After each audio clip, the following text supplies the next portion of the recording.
GERD inauguration meets Africa Climate Summit, hope and tension on the Nile. Ethiopia is about to host Africa's second climate summit. The timing couldn't be more symbolic. Ethiopia is marking major milestones, from the upcoming inauguration of the Grand Renaissance Dam to the steady progress of its Green Legacy initiative. Yet, these successes have reignited Nile disputes with Egypt and Sudan, again warning the project threatens regional stability. Hello, I'm Sarun Zamanil, and this is Analytica Today.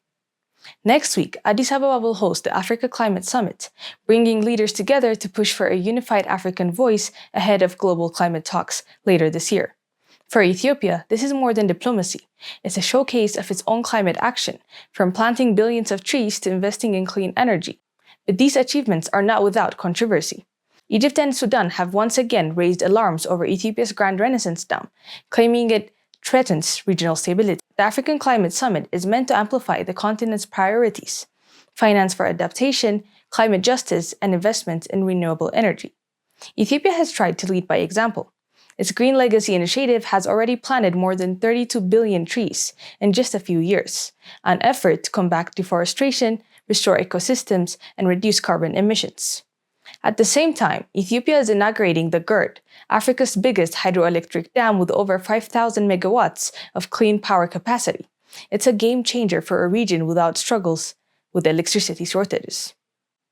Together, these projects position Ethiopia as a champion of climate solutions rooted in African resources. But even as Ethiopia celebrates these milestones, Egypt and Sudan are pushing back. Just this week, they issued a joint statement warning that the GERD remains a threat to the stability in the eastern Nile basin.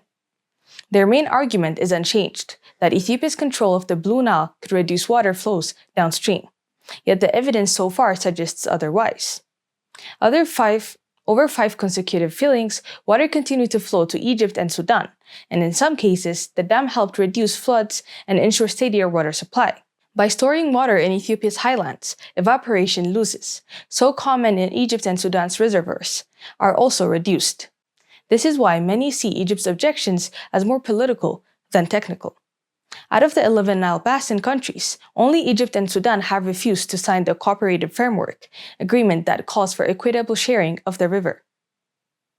That tension adds weight to the climate summit Ethiopia is hosting. On one hand, it showcases that Africa can do massive tree planting, renewable energy projects, and regional cooperation. And on the other hand, it highlights how old disputes over natural resources continue to